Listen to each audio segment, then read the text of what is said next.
Hey, good morning, y'all. Good morning, Nick here. And hopping on. Wanted to hop on with you guys. Great morning, Nicole Cooper here. And I wanted to get on here and share with you guys something that we all face and deal with. That if you're not careful, it will rob you of your best life. It will rob you of your best life.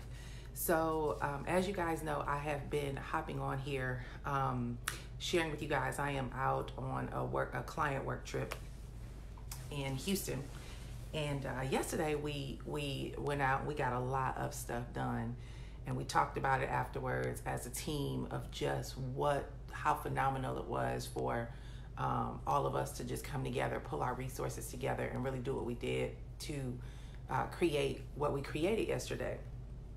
And, as I thought about it last night, I was like, it's so crazy because sometimes I personally have gone through these mental games in my head about, am I good enough? And do I know enough? And, we all go through these mental games of being enough. And if you're not careful, you'll end up losing opportunities to create greatness because of this one dangerous thing. And I want to know, y'all probably know what that one dangerous thing is. What is the one dangerous thing I'm going to say? What is the thing that y'all feel would rob us of our greatest life? What do y'all think that thing is?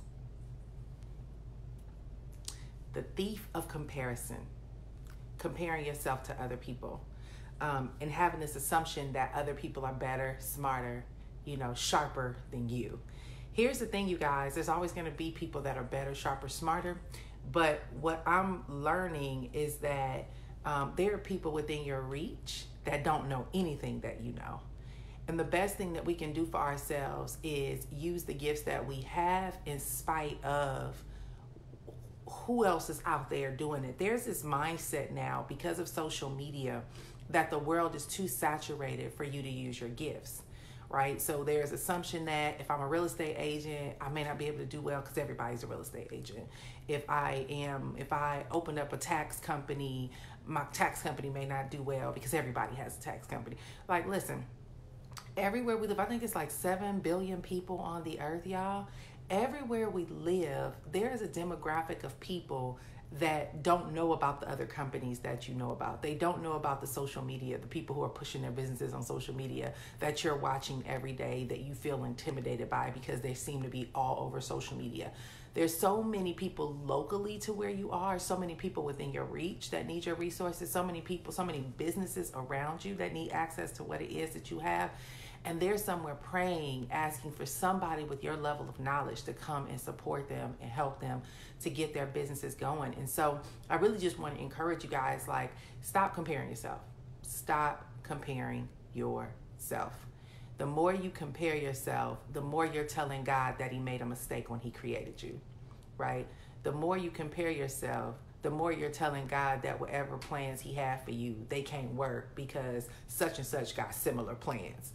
Y'all, listen, and this is why I'm so big on spiritual connection, really being connected to who God is, in understanding how to have him play a very active role in your life, because a lot of times in our human form, we want to rationalize our greatness. And what we don't understand is that God intentionally created everything about you for a divine, specific purpose that nobody else can get.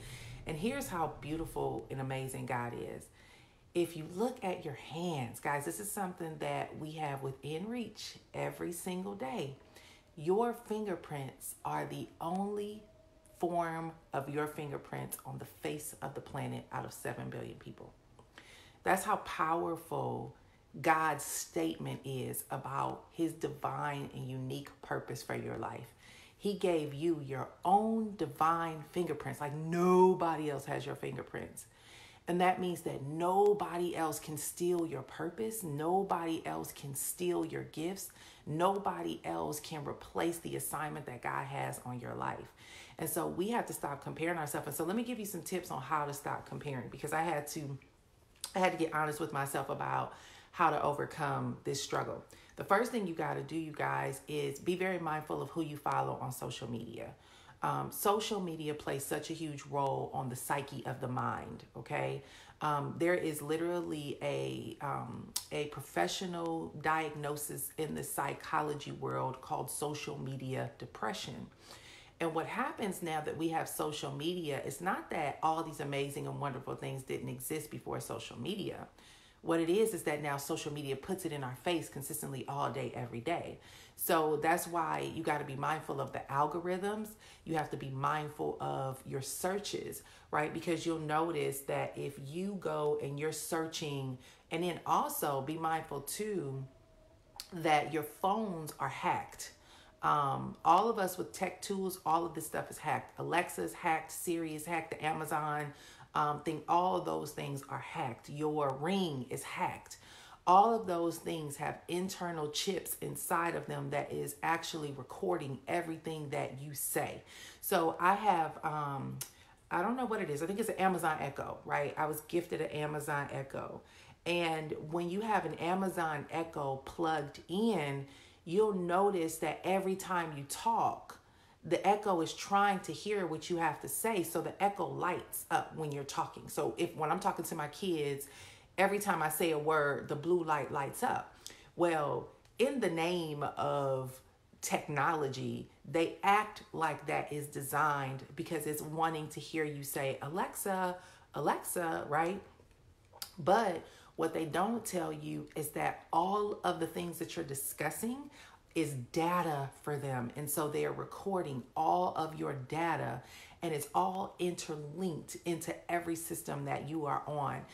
We have an IP address. So your computers and devices, they have specific addresses, right? Your IP address is like a home address on your computer. And so it is able to associate there's a connection to your home. So if I'm on my laptop looking for something and then I get on my phone to look for something on Google, it's all connected. So what happens is if you say something in the atmosphere, if you say something that these devices pick up, when you turn on your computer, it's going to automatically start promoting ads to you about that thing. So for example, if I'm saying right now that I want to go look for some shoes at DSW and Alexa is on, Alexa's actually listening to my conversation. So when I open up my laptop, what's going to happen is that a DSW ad is going to pop up on my website. It doesn't even have to be social media. It's going to pop up if I go to a blog, if I go to yahoo.com, if I'm on, if I go to YouTube, all of a sudden this DSW ad is going to pop up. All those things are designed to pull data out of you so that they can continue to market to you based on the things that come out of your mouth, right? And so what happens is everything we do, it actually follows us. And I think that that's a brilliant way to understand the power of your words. Whatever you speak, you will attract, right?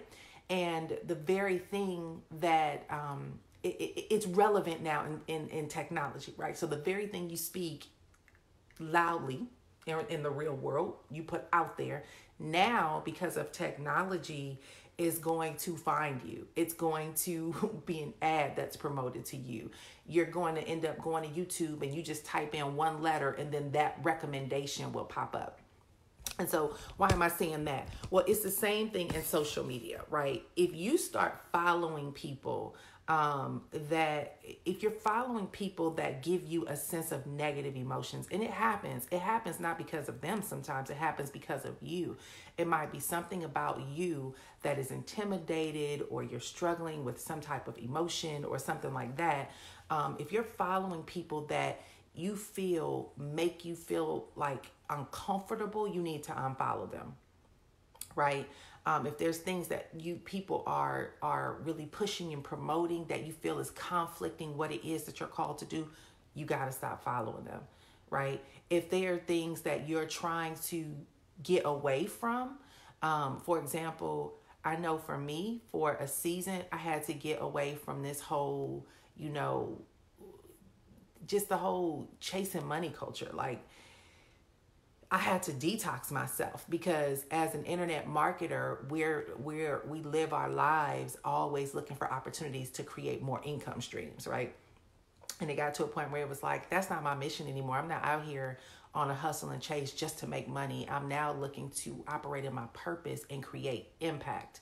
So instead of being connected to a bunch of internet marketing hustlers who every minute they on a live trying to push and promote and sell something, I don't knock their hustle, but I didn't want to watch them feeling like that's what I had to do because I had all this knowledge in my head and I need to be selling every piece of my knowledge individually in a product and a hustle every single day. I had to stop watching those kind of people and then start following people who talked about purpose, who talked about impact, who talked about transformation, who talked about escaping the grind and escaping the hustle. Because sometimes, guys, we're caught between two worlds. We're caught between the world that we've been trained on how to live, and then we have the world over here that we desire to live. And so you're trying to find your way to go here. But if you are constantly allowing all your current and immediate influences to feed this over here, then you're not going to get here. It's just not going to happen. Why? Because the conversations you have in your mind are based on the influences that come from the people that you are surrounding yourself with. And so if everybody on your newsfeed is talking about chase, hustle, grab this income, you can make money now, you can do this, you can do that, or, team no sleep and team make it happen and team, like everything here in this influence is all about the things that you're trying to escape. What happens is you're going to be battling with yourself to transform your life to go over here. And that's why the Word of God talks about, you have to renew your mind, right? Be renewed. You be transformed by the renewing of your mind. The only way that you can experience a transformation in your life is by renewing your mind. So that means that you have to change who you're listening to. You have to change what conversations you're given access to. You have to change, who you follow. You have to change what you read. I have a book over here that I've been reading, and it's called What to Say When You Talk to Yourself. Okay.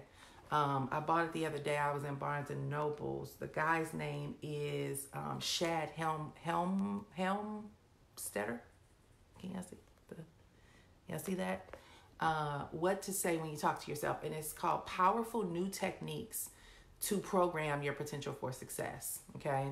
And I'm writing a book. Right now. You guys will learn more about it. But one of the things that I'm doing in writing the book, I've been studying a lot, is talking about how your spirit, soul, and body tie in together. What is the role of the spirit? What is the role of the soul? And what is the role of the body?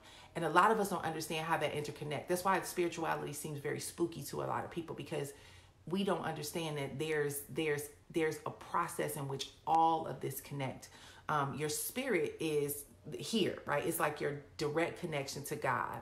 Your soul is in between, and this is where the world influence and your connection to God creates your mental state. And then your body is a receptor of whatever. So your soul is like the filter.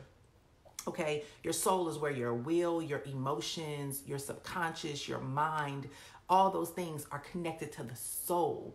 And then your body is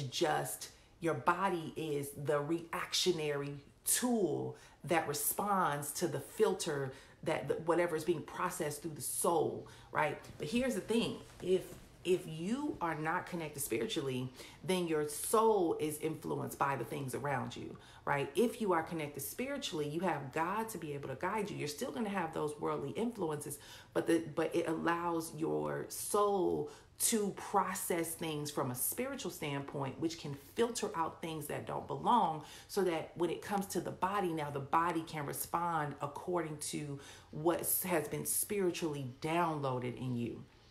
And so most people are, if you might hear people talking about people are soulless, right? And it's because they're hollow shells where nothing good is being deposited. If you are not connected to a source that is depositing into you consistently to empower you and to remind you of who you are and to feed you with great and amazing things, then what happens is the world pours every opinion into you, and your body encompasses those impressions, and then you start walking around with the programming. It is literally mental programming of what the influences are around you. And so what this book does, it's crazy because you guys will see, like, I'm such a big reader. Like, I'm such a nerd. Like, I love to read. But you will see, as I was reading this, and I got the blinds open, but, you'll see all these notes, right? You'll see all these notes that I have here. And here's the thing. I was reading it, and just on page 1, like it was page 1. This is page 1. This is an introduction. This isn't even, but I had to put a prayer on the side because it says, today, most people understand that we get programmed from birth, that our brains are literally wired for success or failure, and that we end up living out these programs for better or for worse. But many people still struggle to get rid of the old programs that are negative or are holding them back and aren't sure how to overcome them. Research in neuroscience has shown us how the brain gets programmed, and people want to know how they can use that knowledge to change their programming. What it talks about is we've been programmed from birth, and everything that your parents have done, everything that has happened to you in your childhood becomes an influence. And so I wrote a prayer right on the side, right? I wrote a prayer. I said, Lord, please cover my kids, that we be better role models for them, to show them what's possible without limitations. I had to pray because it talks about what happens to children because of the influences that they get. And one of the things that it talks about is that as a child, it's right here. I just turned to it, right? Y'all see this? As a child growing up between the ages of 0 and 18, we hear 100 is written. It says 148,000 no's by the time we turn 18. 148,000 no's, right? A kid hears no 148,000 times by the time they're 18. Can y'all do the math on that? Right? And then they talk about the positive. How many times do they hear yes? Well, most people, if you look at how many times as a parent you say no compared to yes, you probably say yes 1 out of 100, right? Because a kid all day is, Mama, can I have this? No. Mama, can we go here? No. Mama, can you buy me? No. Mama, can you do? That's my kids. My kids want everything. My kids don't ask for simple stuff. My kids ask for, Mommy, can you buy a Tesla? Mommy, can we get a mansion? Mommy, Chloe's request was, when I turned 16, I want a Benz. Like, she already knows the model number. She knows the color she wants. My kids are very materialistic. Like, thank you, social media. Thank you, YouTube. Thank you, Instagram. Like, my kids are all about the labels, right? And so as a kid, we hear 148,000 no's. So what happens is, as an adult, we have to deprogram ourselves from that intimidation of hearing no and that rejection. That's why so many people are afraid to be rejected, right? And so as I was reading this, I was like, oh my God. And me and my husband had like an hour-long conversation about our approach to parenting. Because I was like, baby, I don't want to mess my kids up. Like, there's some things that we did that are not going to be beneficial to their adulthood. So we need to rethink how we speak, communicate, and guide them, right? But the point is this, the programming, right? Everything in who you are is a result of your programming. And the only way to change your programming is to change the influences that you allow in your life. And so if you guys are finding yourself constantly having conversations in your brain that are working against you, it's going to require for you to, that's why you have to learn. You have to constantly be learning, constantly be reading. So I talked about tips. Social media, be careful who you're following. Unfollow the people who don't pour and invest into you and speak life into you. Cut it off. I don't care how great they're doing in life. I don't care, how popular they are. I actually stopped following a lot of the mainstream influencers that a lot of people talk about, because I found my spirit disturbed by some of the things that they talk about and some of the things that they teach. So unfollow those folks. The second thing is that follow a few key people that can feed you in areas where you are weak. So if you know that your self-esteem is low, go look up content about how to enhance your self-esteem. If you know that your confidence is low, go find tools and resources that will help boost you in your confidence. If you know that your discipline, like your lack of focus or your lack of discipline or your lack of follow through is there, go find things about discipline, focus, and follow through, right? And I always say, find secular resources, like find real world resources, but also go look for scriptural and biblical references. There's a couple of things that I'm writing right now, and another tool that I will be releasing for you guys is tools to help you in your prayer life about help in certain areas and what God says about those things, but how to have a practical approach to implementing them in your life. So for example, people always talk about Bible, scripture, this, that, and the other, and it's like, well, how do you apply that in real life? And so I'm actually going to be giving you guys practical tools to have a plan in real life.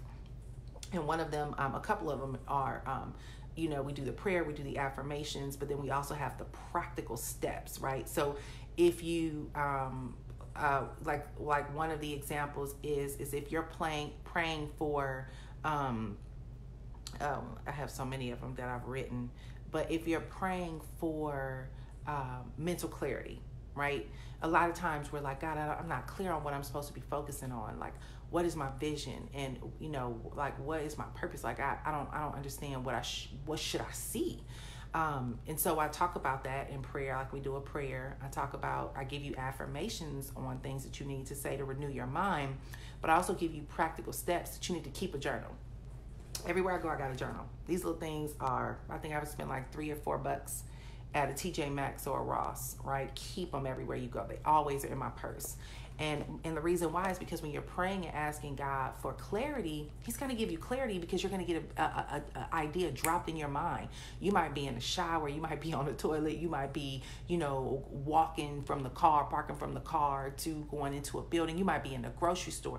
You need to, as fast as you can, write down that thought. It might be a title. It might be an idea. It might be a person that you need to call, but you need to write it down.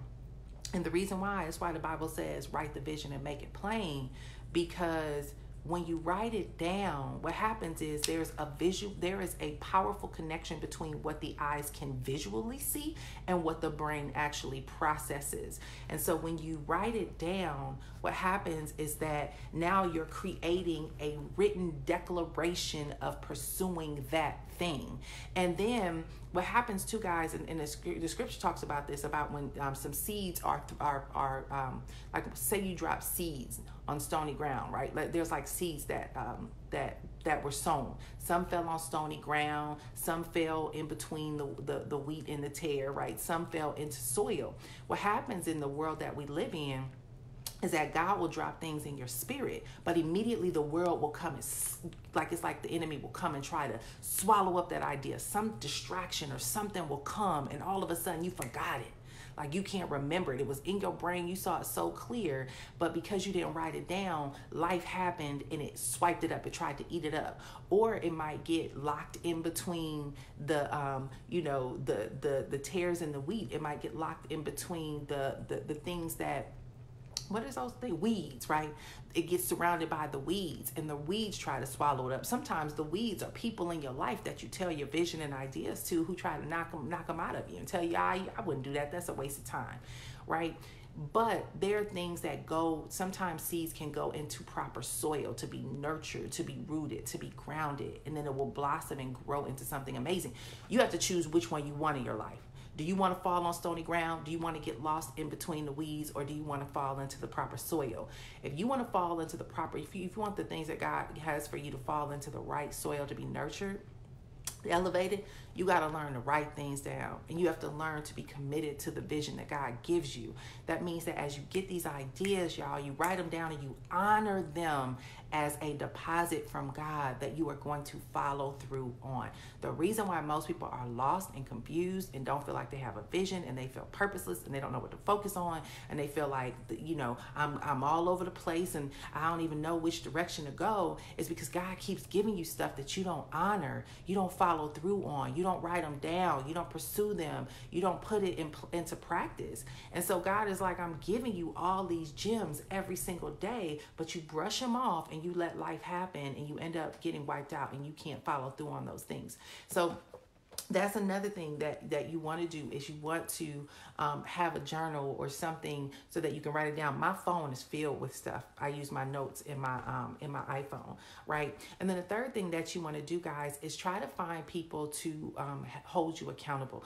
Your circles are very important. I have people that hold me accountable everywhere. But every morning I have an accountability call with two other people.